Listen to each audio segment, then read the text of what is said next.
So Pablo, here we go. So we've got the ceremonial cacao. We've also just got some straight drinking chocolate. And what we're going to try and do is today is have a little bit of a discussion about what is ceremonial cacao, what's it all about, and then if we can as well dive down a little bit into your background and your history, and also the history of the great man Dilwyn, if that's okay. Ready to go? Ready to sort of get everybody, telling everybody how to do it. And I'm going to try and do this along with you. I'm going to try and sort of basically make my cacao drink, my hot chocolate, along with you. So I am going to, I'm going to put you in the spotlight. So you're basically center stage, sir. So everybody should be able to now see you. Jazz hands. Hello. Thanks. Welcome to my kitchen. This is literally Forever Cacao HQ, where it all started and where it still continues. So, yeah, are we all going to make a drink together? That was the question I had, really. Is it are we demonstrating, or is it going to be a bit more interactive? I think we should try and make it as interactive as we can. If people have got some drinking chocolate that they can make, or some some of your ceremonial cacao, we should definitely invite them to do that too. I intend to be making along with you. Great. So if nobody else is, Pablo, I'll be following your instructions. I've already sort of, I've got your block. I've done a bit of grating, so yep. You can sort of see my grated stuff all ready to go. I've got my Lovely. So I'm going to actually start making. Well, you tell me what to do. Tell me what to do, and I'll be your. Okay, so the first thing I would do would be measure out I'll pick my drinking vessel, really. That would be first. Pick a lovely cup and measure out the water in the cup, or whatever liquid of choice you're using. So that could be a plant-based milk, and heat that, not to boiling. So I tend to go to about 70 degrees, which is enough, plenty hot enough to melt the cacao. And also when it's made, you can dive straight in. You don't have to wait for it to cool. So yeah, I'm just going to nip off stage right, your left. I'm just going to go over here and fill this up, put it in the kettle, and it's already should be pretty much warm enough. For 70 degrees, Pablo, because we were talking about that one before. So I'm basically going to add mine into my jug, which I've measured out. I've just added the water into that. Fabulous. So the water is hot. I would then, but not too hot, not too hot. Exactly, not too hot. It's a bit like that adage when you're making a soup. If it's boiled, it's spoiled. There are other schools of thought that like you to boil it for ages, and there's meant to be some sort of alchemical reaction that happens when the structure of water turns from liquid into steam, and that exchange of energy can also influence the cacao. Personally, it's a matter of personal preference, and I just like it this way. So that's the way I've been doing it. So yeah, once the water's hot, you can then, obviously you've pre-grated your cacao off the block. I've got some lovely pre-ground myself. I'm going to go for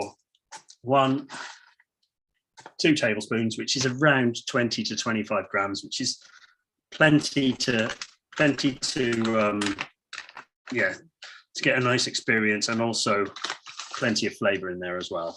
I'm also going to use, so they were sort of heaped tablespoons. I'm going to use a level tablespoon of coconut sugar, just because I've got a sweet tooth and I like my medicine to taste quite nice. Obviously, sometimes 100% is what's required, but today on a Sunday afternoon, I'm feeling a little bit of sweetness. And then I'm just going to pour that warm water into the old blender. And this is one way. There's so many ways of doing it. This is the most convenient and quickest way that I've found. And when we started doing this, it would be quite a long-winded bain-marie sort of thing. So, pan of boiling water, bowl over that, melt the cacao gently and slowly, and then pour the water in and emulsify it together with a hand whisk. And it would take, 5, 10, 15 minutes sometimes. It was a nice ritual, but, sometimes you just want it quick and easy. So so this is this one. Right. Bear with, there could be a little bit of a noise from the blender. It's not too bad, and it's very fast. So here we go.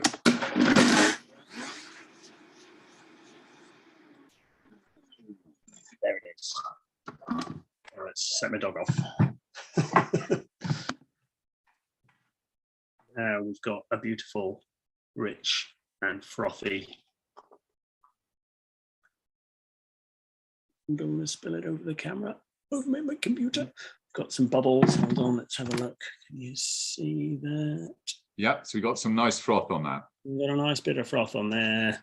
We could almost call it latte art, but not quite. I'm definitely not versed in that. So yeah, that's my making method of choice at the moment. Things change, you know, we develop. Go on. So no ritual for you actually in how you're going to make the drinking chocolate, although you used to have some rituals around that one.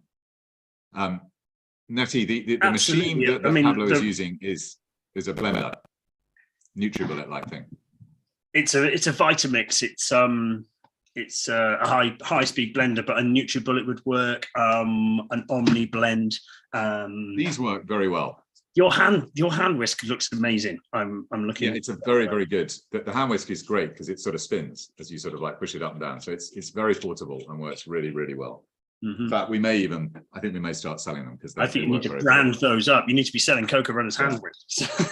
we could do a joint. We could do a joint Cocoa Runners for a Cacao one. Yeah. Brother Cocoa Runners or something like that. Yeah. Good word. Okay, but so I know that you don't have a ritual in how you want to make the drinking chocolate, although you have some ideas as to how that should work. But I'm quite sure that you do have a ritual in how you want us to think about and how we're to contemplate and to drink and breathe. So are you going to take us through that too? Absolutely. I mean, yeah, first things first, when it comes to making the cacao, you adapt to your surroundings. So if you were really constricted to a specific ritual and you wanted to make some somewhere else, then that would be quite restrictive. So hence, you know, once you've got it in your hand, this is the important bit really. And that is to just be present and come into your present moment, into your body and into this experience that you're going to be having right now. And the easiest and quickest way to do that is to take 3 deep breaths, and on the exhale of each deep breath is to just put your hand on your heart and make the sound ah.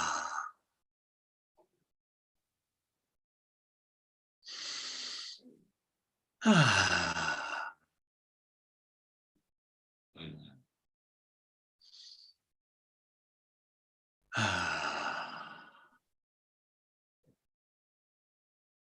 And that can really center yourself. It can help ground your conscious awareness into your body, can put you more into your heart space. You can feel the vibration in your chest when you make that sound, and it just brings your attention into this moment.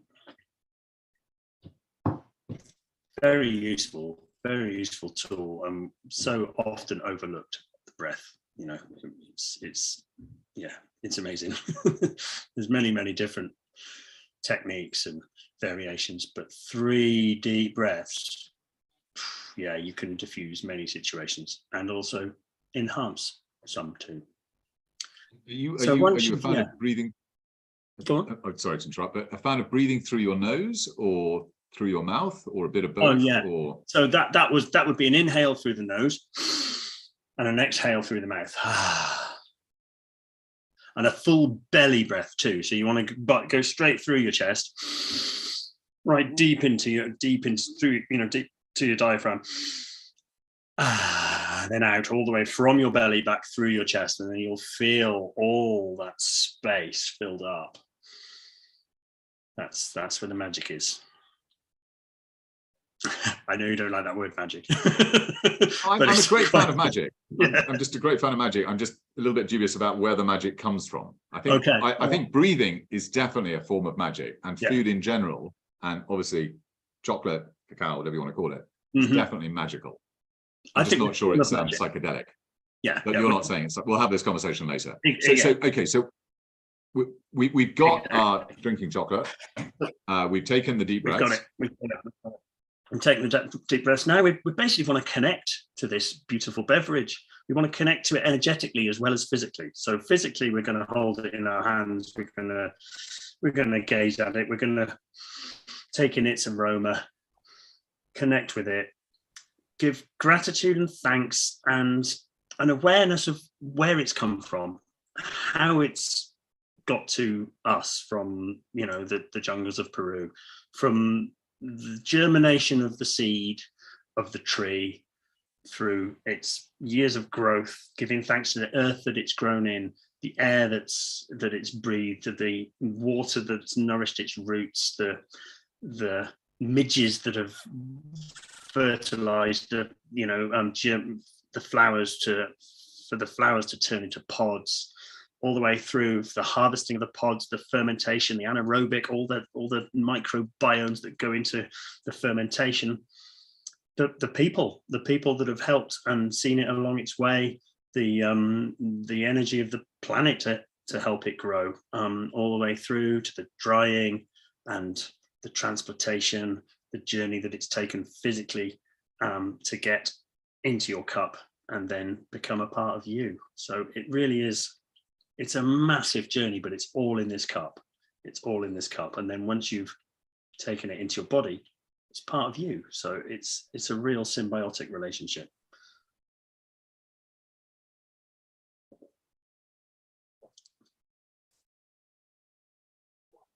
And I think that mindful connection to any food, especially chocolate, especially cacao, especially, a natural product, it's really important. We're so disconnected from our foods these days. Then the more you can get back that connection, the better it's going to be for everybody, I'm sure, and the planet in general. Yeah.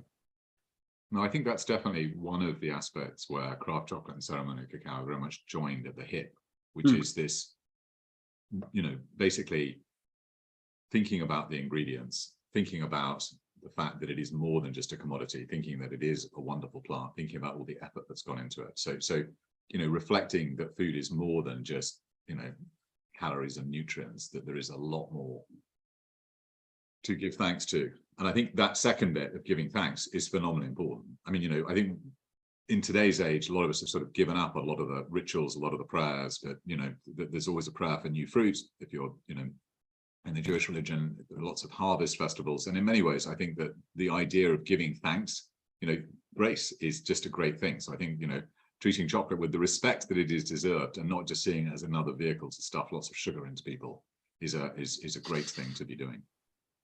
So slowing down and thinking about it definitely works. Mm-hmm. And there's so many overlaps. The Venn diagram of, cacao, chocolate, craft chocolate, food, traceability, sustainability. There's so many overlaps, and it's great that we can all interact with each other, because that's what we need really in this world, is more connection and less outsourcing and less disconnection. Really, it's all about dehumanizing. Absolutely, we've got to stick together. We're going to pull through this. Yeah, I think so. So maybe on that, we should give thanks. I mean, thanks to you, very gratefully received a lovely block of ceremonial cacao here, which we also have, and you obviously have on your website. But tell us a little bit about the story of the Ashaninka and who you are giving thanks to with this. And then we'll tell people a little bit about what we think we should look for in good ceremonial cacao, and what we should be a little bit more skeptical about.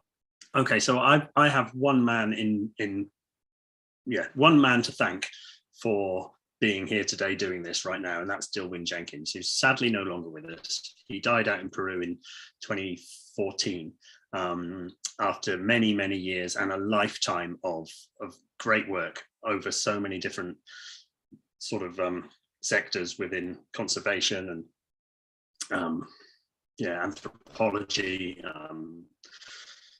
eco stuff. What that guy achieved was amazing. And it was a chance meeting with him that led to this entire Forever Cacao thing, that we're just still we're still part of.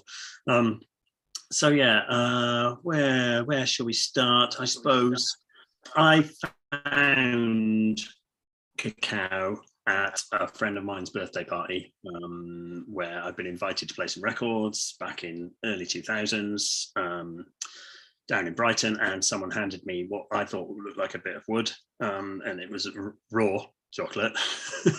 What's this? Oh, it's pretty weird looking stuff. I had a good old chomp on the old raw chocolate, and it was magical. It was like this euphoric, whoa, what am I? That's not normal. That's quite strange. And you know, stayed up at this party, drove back from Brighton to Wales the next day. I was like, wow, this is like an epiphany moment. What's going on? So did a little bit of research. There wasn't a lot of information out there on the internet at the time, and most of this raw chocolate was just being made with cacao butter and cacao powder, and some liquid sweetener. None of it was tempered. It was all very quite rough and ready, and it was all part of the sort of raw food movement. It wasn't the craft chocolate side of things at all. So I thought, right, okay, this is interesting. It seems a bit over processed to be separating the bean into all its component parts and then putting it back together again. Surely if you just got the beans, you could make this substance much more naturally. So I did a little bit of digging. It was quite hard to get nibs at the time. Nowadays, obviously, you can buy cacao nibs any supermarket shelf you look at. But then it wasn't the case. And I was speaking to my friend at a party who introduced me to Dilwyn. He said, "Oh, this is Dilwyn." Dilwyn, around these parts in Mid Wales, he was quite a legendary character. He'd been traveling in Peru for sort of 30 odd years, and living and working with the Ashaninka people. He'd also been bringing coffee out of the jungle, and he'd been bringing fabrics, handicrafts, for instance, this bag. He'd often be seen around the streets with bags of coffee, selling them at the Whole Food shop and things, and jewelry. And I just said to him, "Oh, your friends in Peru, do they grow cacao? Does it grow locally to their village?" He said, "Oh yeah, it grows locally. Not only does it grows everywhere, but they don't really do anything with it. They're not. Some of it rots on the trees. Some of it they'll sell to river traders, but it's not really valued as a commodity." I was like, "Wow, that's sacrilegious. Come on, bring some back one day." So the next time he did, he literally brought this bag back with it's difficult to get everything in shot, with a pile of beans, and I started having a go, very, very rough and ready, taking the shells off by hand, smashing them up in a pestle and mortar, and making what I can only describe as very similar to the woody experience I'd had down in Brighton. But the magic was there. That's what I was chasing. I was chasing that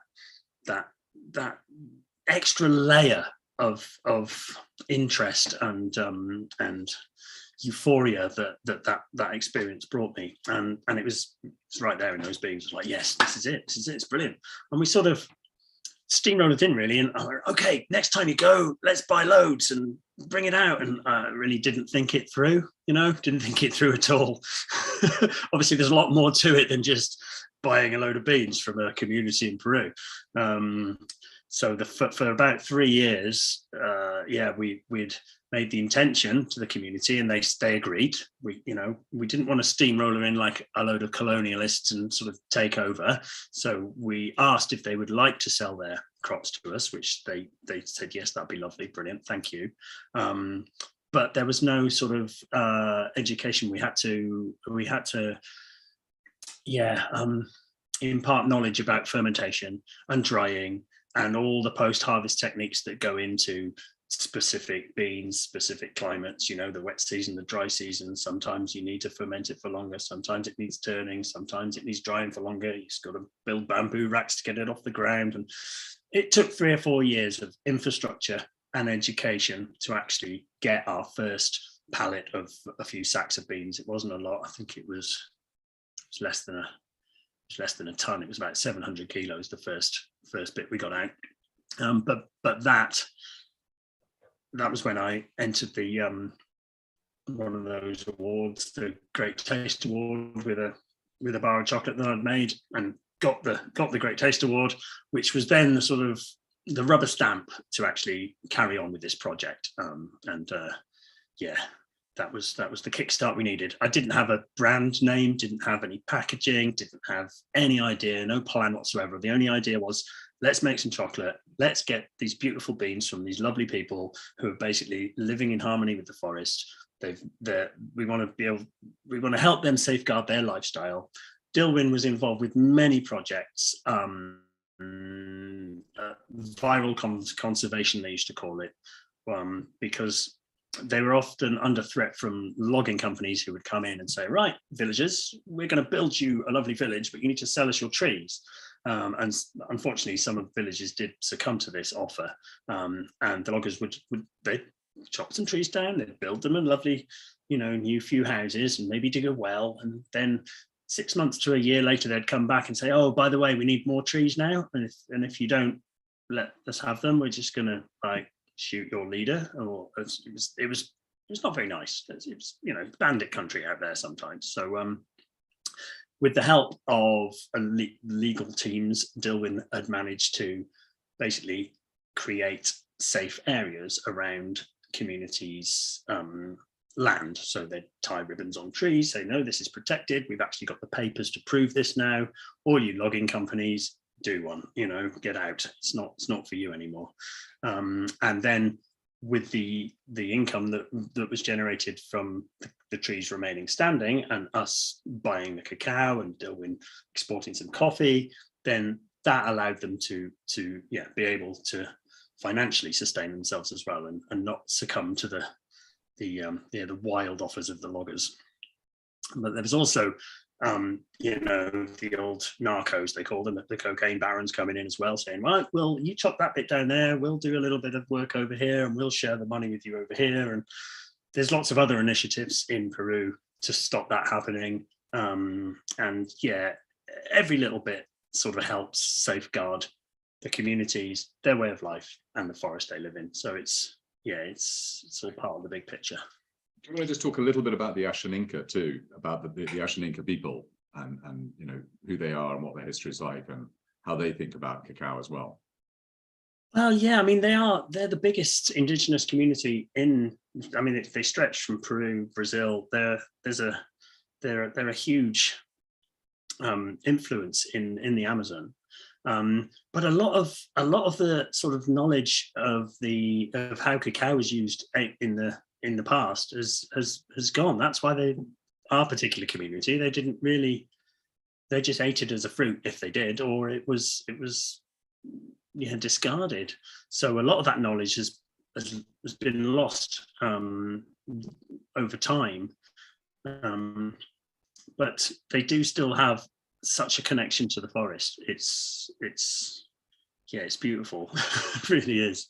That's what Dilwyn was able to sort of seize upon and really understand that, he became an honorary Ashaninka. They literally took him under their wing. He got his feathers, he had his pashmina robes. He was literally, he was the first gringo they'd ever seen, and they took him under his wing. So it's a very beautiful, very beautiful. It's a wonderful story.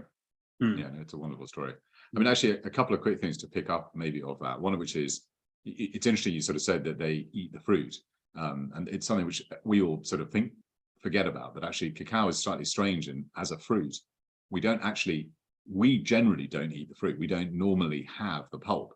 You can now get it, we do that. We actually eat the seeds, which is a slightly sort of strange idea in a way.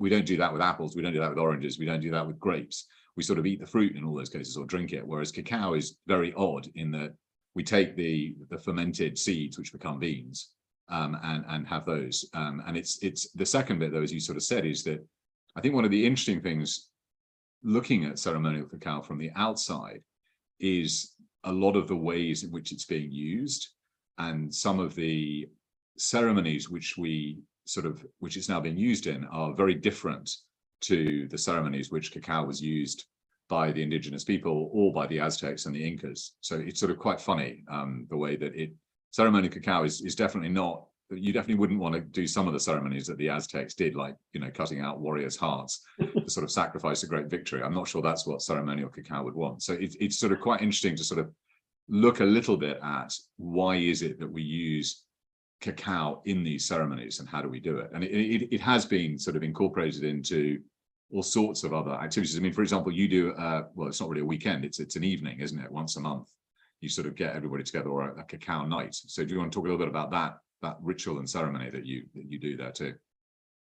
Yeah, can do. Again, I'm pretty much, I'm chasing that high that I experienced back in 2007.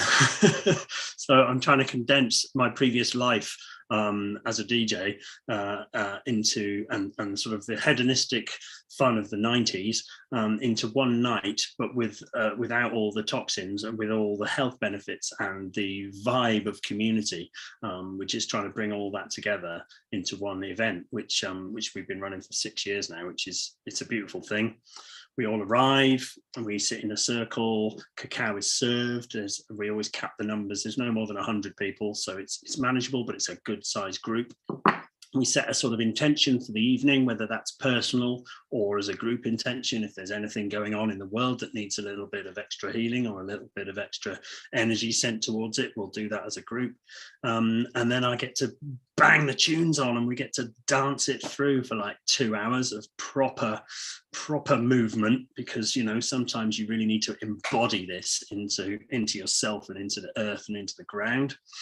And then once that's finished, when we've sort of all nicely integrated, we all lie down, sit down, and incorporate sacred sound. So we'll have a practitioner come in with either a gong, so we'll gong bath everyone, or some crystal bowls, some singing bowls. This month, actually, I've got a good friend, Pete Bengry, who's a shamanic drummer, used to be the percussionist in Corner Shop, who had that hit Brimful of Asher back in the 90s, but he's been on a shamanic path for the last decade or so, and he comes in with a drum and a whistle and a flute and a few other bits and pieces. He's only got 2 hands, but it sounds like he's got loads, because he's played some amazing rhythms and tunes from this thing. So 40 minutes of sacred sound, really sort of the frequencies go deep through your body, all the way through your entire core, right to your being.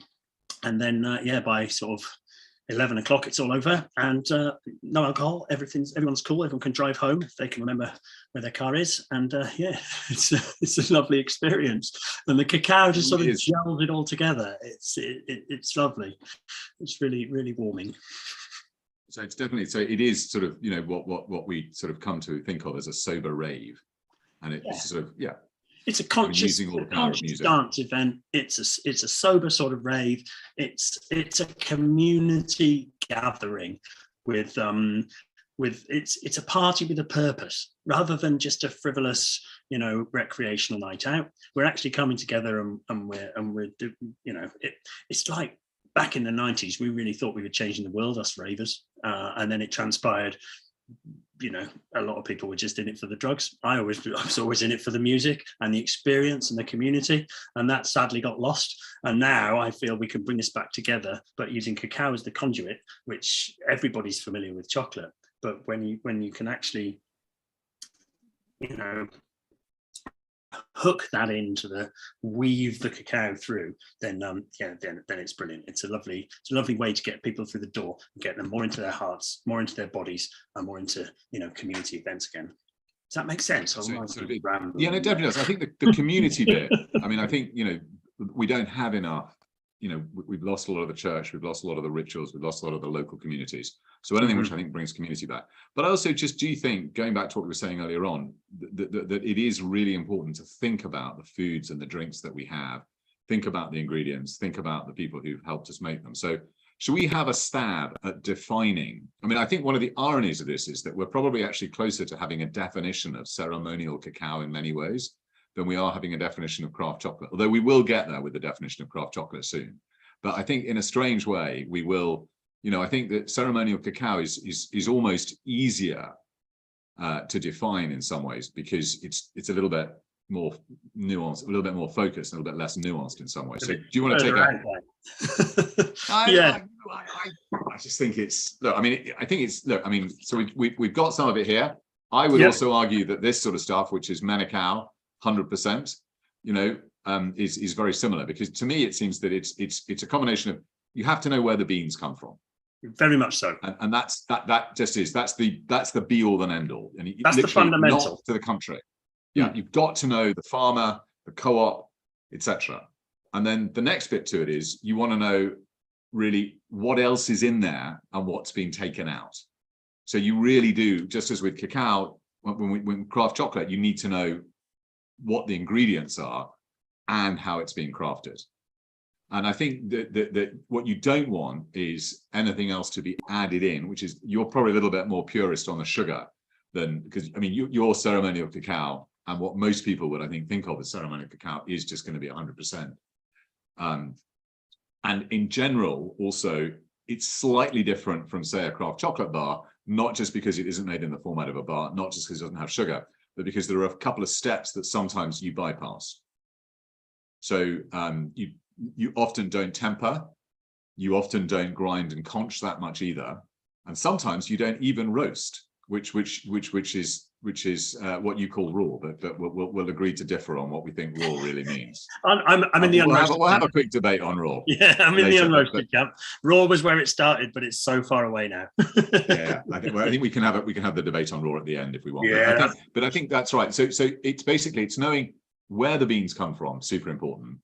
Knowing nothing's been added and taken away, and it's not using a bunch of processes like mass-produced cacao uses, with sort of like roasting the nibs rather than the beans, so that you get a different flavor profile and it's a bit more efficient. And it's also that you're not going to hydrogenate it, you're not going to sort of add all sorts of palm oils and emulsifiers and other crap to it. And then also that you're very careful as well not to take anything out.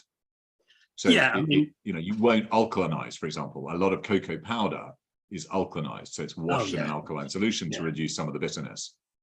I mean, that's on the processing side of things, and very much in the physical. But then on the energetic side as well, it's very important, the intention, and that goes from the intention of the seed, the intention of the plant, the intention of the trees, the intention of the grower, the intention of the processor, the intention of the manufacturer, through to the intention of the drinker. The intention is very, very important when it comes to the ceremonial side of cacao, I think. Essentially, if you've got cacao that's already been growing, that hasn't been planted for profit, for instance, and it's grown just wild, it's grown with the intention of the planet, it's popped up, it's always been there, no one knows where it came from, that's the purest ceremonial grade cacao you're going to get, because it's au naturel, 100%. There is a school of thought that says, well, okay, I've got some ancient rootstocks here that have always been here. No one knows who planted them. They're too old to know, but they're still producing. So let's graft a new variety on this rootstock. And will that still be ceremonial cacao? You're not going to know until it's actually grown and fruited, and then you can tune into the energetics of that. If the intention of it to be ceremonial is there, then 9 times out of 10 it will be. But again, it's so subjective. Everybody will have their own experience. It's very much in the hands of the receiver as much as in the hands of where it's come from. So I think they go together.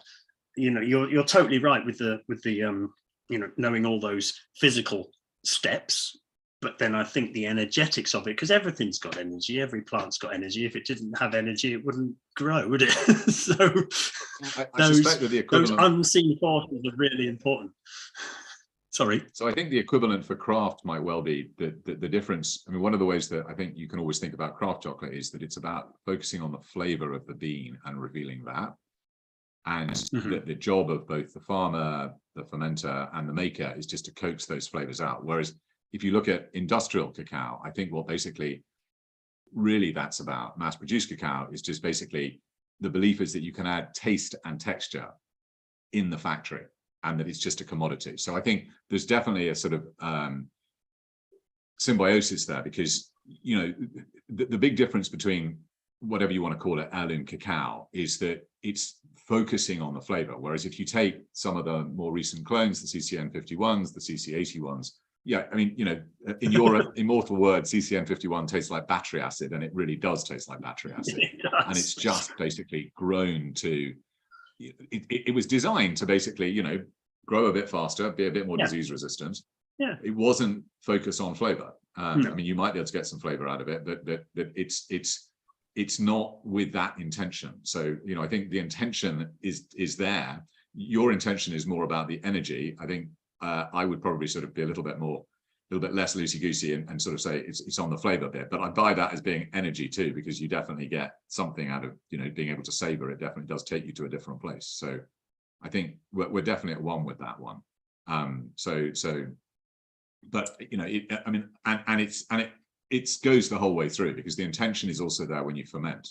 Are you fermenting just to get it as fast as you can? Are you making it to get it as fast as you can? In which case you will nib roast rather than whole bean roast. And if you don't ferment properly, you nib roast, you will not be able to get, in your words, energy, in our words, flavor, coming out the same way. So I think that's sort of quite that. Again, it's the Venn diagram. There's some overlaps. Yeah, there's definitely lots of overlaps there. I haven't even opened the chat. Let me have a little look over here. We'll have a look at the chat in a minute. The one thing I did want to say is, so I think there was a good point from Mark Turan about saying everybody has their own different definitions of it. Okay. I think you and I agree that there are a couple of things that you want to be slightly worried about with ceremonial cacao, just as you do with any chocolate, which is when people hide or a little bit obscure and not that transparent about actually where the cacao comes from.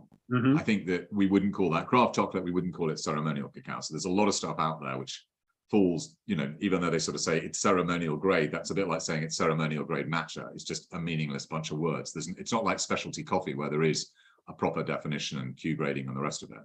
So I think that bit we've agreed on. But I think the other one is that there are some fairly dubious claims sometimes made for what it does, which I think is very much the antithesis of what you wanted to do, which is that it, the stuff about it being psychedelic is definitely one which raises eyebrows, shall we say?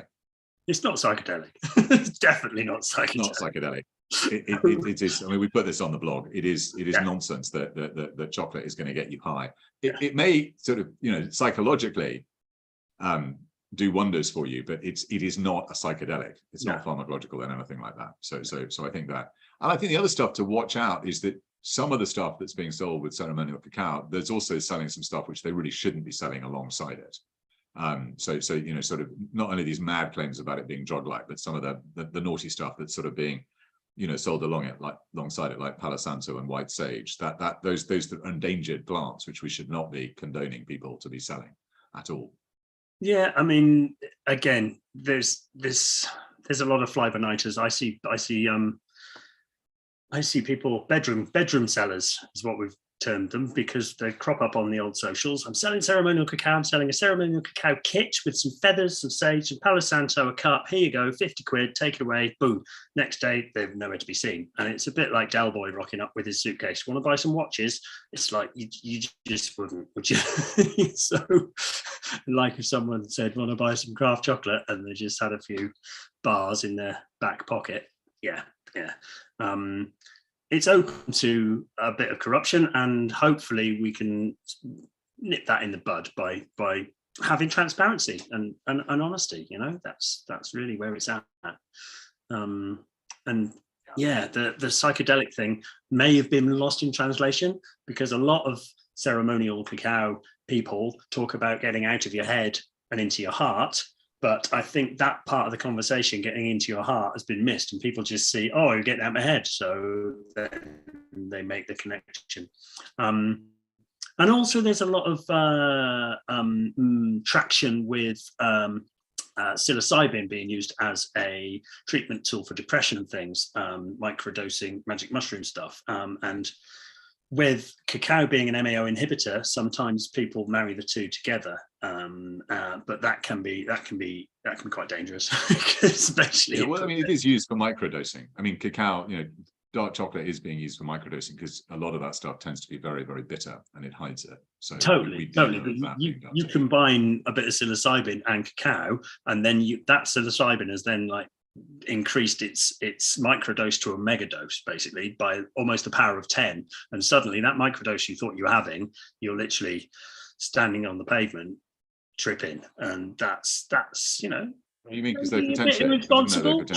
Yeah. You've got to be in a very safe environment if you're going to be starting experimenting with that sort of stuff. So, I'm not advocating that road at all. No. So we've got some questions in the chat that we should probably have a quick look at. So there's one, Pablo, which we put a little bit in the blog about ceremonial cacao and its history and everything. We can maybe talk a little bit about the significance of the Mayan calendar in 2012, 2012. But maybe where did this whole history start? Because you've been following it for a lot longer than we have. So question there from Nettie, a little bit about what's the history.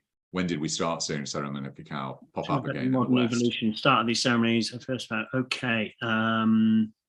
yeah, well, I mean, there was spiritually, it was the cosmic moment in December the 21st, 2012, which is when the sort of Mayan calendar ended. But that's almost like the beginning, the fifth. Isn't it the fifth cycle? They sort of like have these sort of. Yeah, the cycle of the sun.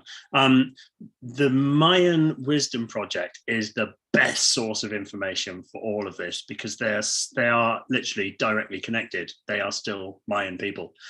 So they have so much more history than I could possibly even want to delve into because it's not really my area of expertise. So I wouldn't want to give you any misinformation on that. But there's a brilliant book, The Cultural History of Cacao. Have you seen this one? In Mesoamerica. Yeah. You got that one? Yeah. That's I find that's got some great if you want stats and numbers and years and a chronological bit of information, that's really, really good. As far as starting of these ceremonies, the modern evolution of these ceremonies, they've been happening in the West for probably at least the last 7, 8, 9, probably about 10 years, really. Yeah, I mean, when was Keith first starting to practice in America? Keith was doing it he's been doing it on his porch a good 10 years. And I mean, when he was doing a European tour, and I met him went to one of his ceremonies in Manchester. And at the end, I gave him a couple of bars of chocolate and a little bag of beans. And it wasn't until a couple of months later when he got back to Guatemala and one of my friends was on his porch doing a ceremony at his house that he pulled out a bar of my chocolate, my wrapper, and he said, "I've been around Europe, and the only cacao I came in contact with that I would deem ceremonial was this guy's from Wales." And then my mate went, "That's my mate Pablo." "Oh no, man, that's crazy." And so that was that was sort of like, oh, I've got Keith's endorsement. I always knew it was pretty magical, but even Keith says it's good now. So I used to have a hidden web page on our website. It wasn't in the menu structure that we would just hand out the link to people we knew who knew, and it just said, if you found this page, you know what you're looking for, because it was, this wasn't really as mainstream as it is now, and it's still quite difficult to straddle the two worlds of craft chocolate and ceremonial cacao. I still got two Instagram profiles. We've got Forever Cacao and Forever Ceremonial Cacao, because it's gradually becoming a little bit more integrated, but it's been, and this has really helped. So thanks, Spencer, for this, because it's. No, I think they've got lots of stuff in common, but I think that probably there's more ritual and more communal activities, I think, around the ceremonial side of it. But basically, I would be very skeptical about purchasing any ceremonial cacao which did not meet the minimum standards for craft chocolate, which is, know where the beans come from, know how it's been crafted. It hasn't, you know, used any of the nasty additives and all that sort of stuff, etc. So I think, you know, those are fairly sort of good. There was also a couple of other sort of quick comments. One from Mark on psychedelic and psychoactive and neuroactive elements of chocolate and cacao. I mean, neuroactive is a tricky one. And in general, sort of the view, I think, the skeptical view that I take on almost all the health claims made about chocolate is there are two things you should look at whenever you basically get a health claim for chocolate. One of which is how many people were actually surveyed. So most of the studies which sort of, you know, basically explain why, you know, eating chocolate is good to avoid going to the dentist or for avoiding depression and everything like that, and being an antioxidant, have generally got less than 20 people in them. And then the second thing is actually who's paying for those studies. When you dig down, a lot of those studies are unfortunately being paid for by big chocolate. So, you know, they just aren't statistically enough. Having said all of that, what is coming out more and more from the scientific research is that one of the strange things about cacao is, although it's got lots of things in it, they are not what are called bioavailable. So many of the compounds inside cacao do not pass the blood-brain barrier. And to sort of give you an example, theobromine, which is the main stimulant, definitely does, you know, dilate the blood vessels and everything else like that. But unlike caffeine, it does not cross the blood-brain barrier. So it does not inhibit the adenosine receptors. So it doesn't make you jittery, and it doesn't basically stop you from falling asleep. So I think we're ways away from actually understanding how all these things work. But we just do know that they you know, that chocolate does do lots of things good for you, and it's definitely better to have a little bit of chocolate as your sweet treat than it is to have a piece of junky over 50% chocolate from a supermarket or from Tony's or from somebody like that, because, you know, that really will create, you know, a sugar high, which is not what you're after at all. So I think those are sort of important principles that we've got. Definitely relevant. Yeah.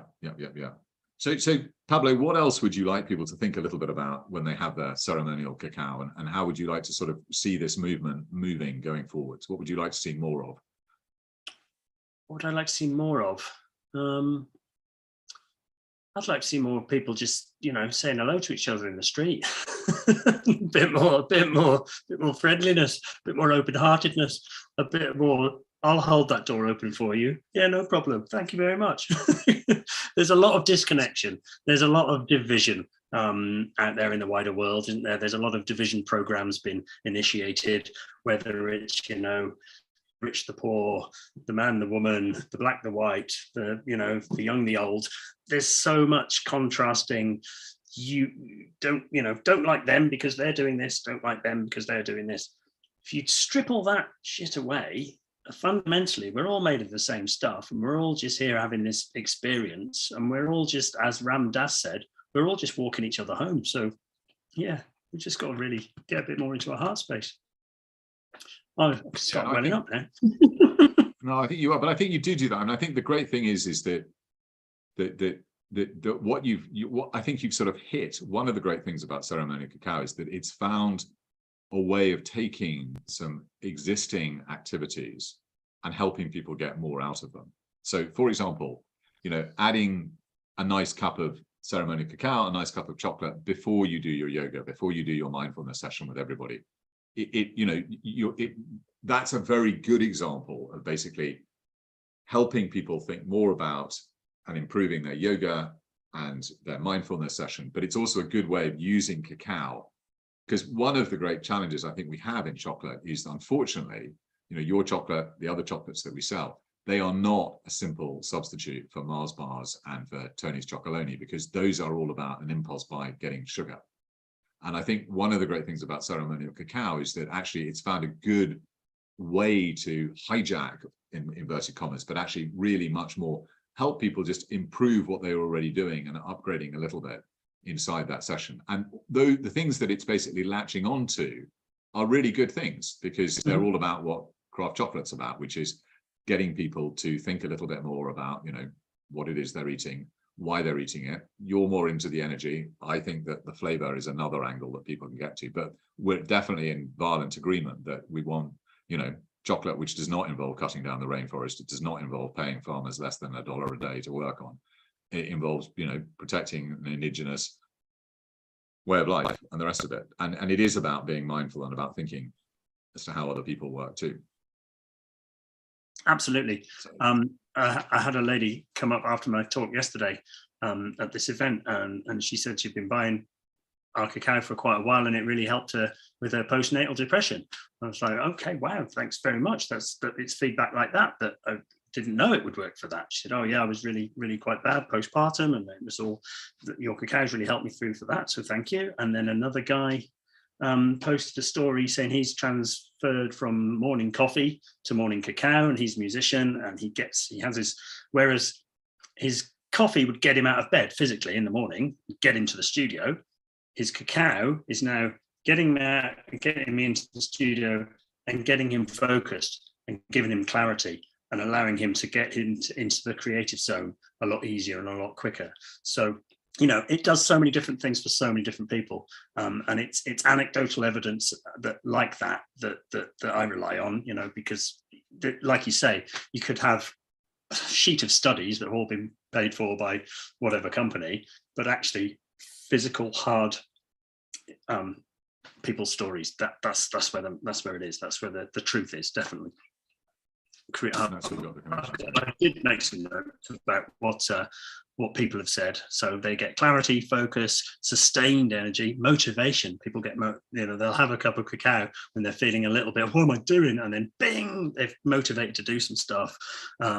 Connection, intuition. It enhances intuition. Really, really brings you back home to yourself where that inner knowledge is. Yesterday when I did a little tasting as well, and there were quite a few people there, and I just poured out a pile of buttons onto my Coca Runners chopping board to hand it round the group of people. And 3 rounds I did my 72, 80 and the orange bar, just buttons for tasters. And the first time round, I got to the last people, there were 4 buttons left. I was like, wow, that was amazing. I managed to pour out the right amount of buttons. Second time, it happened again. Third time, 3 times, I managed to pour out exactly the right amount of buttons. There were about 40 or 50 people at this event. So that, I was like, mate, if there's any more proof that it enhances your intuition, I think my you're just very well practiced at it. Well, I don't know. Yeah, all right. No, but it's both very, very good. It's very good of you to be saying that. So I think we should see if there are any other questions that anybody's got. And people, I think we can let people unmute themselves. Jeepers, or they can basically put it in the chat already. Yeah, there we go. So I think we sort of said that it would be. I think we sort of said that this would basically last about an hour. So and it is going to be available on YouTube. My battery's about to die as well. I better put my computer in. Hold on, there we go. There we go. So if there aren't any other questions, Pablo, it's always a delight. Thank you very, very much for agreeing to do this. And also I should point out that this all sort of partly came out because I'd said to Pablo that I'd never basically done Ceremonial Cacao, and I wasn't sure when I would be doing it or if I ever would do it. And you said, no, we're not going to have that. And you got me a couple of weeks ago to actually sort of do this on the phone. And I thought it was such fun that we should share it with everybody else. And I'm very glad that we did, because it's definitely got me thinking. I mean, it promoted a lot of thoughts for me, which I think is what you're saying. But this is basically a good way of thinking the right way. Fabulous. Thank you. And thank you everybody for rocking up on your Sunday. I very, very much appreciated joining me in my kitchen, Spencer in his office, and you in your homes around wherever you are. Thank you. Okay, right. Pablo, thank you so much. We know that you can go to the Forever Cacao website to get more of the drinking chocolate. You can also get it off our website, and you can also get other drinking chocolates too. Slightly different. Some of them have got sweeteners in it, but basically follow the practices of thinking about where it comes from and what it's going to do. Brilliant. Nice one. Okay, Pablo, thank you so much. We'll see you again soon. Absolute pleasure. Nice one.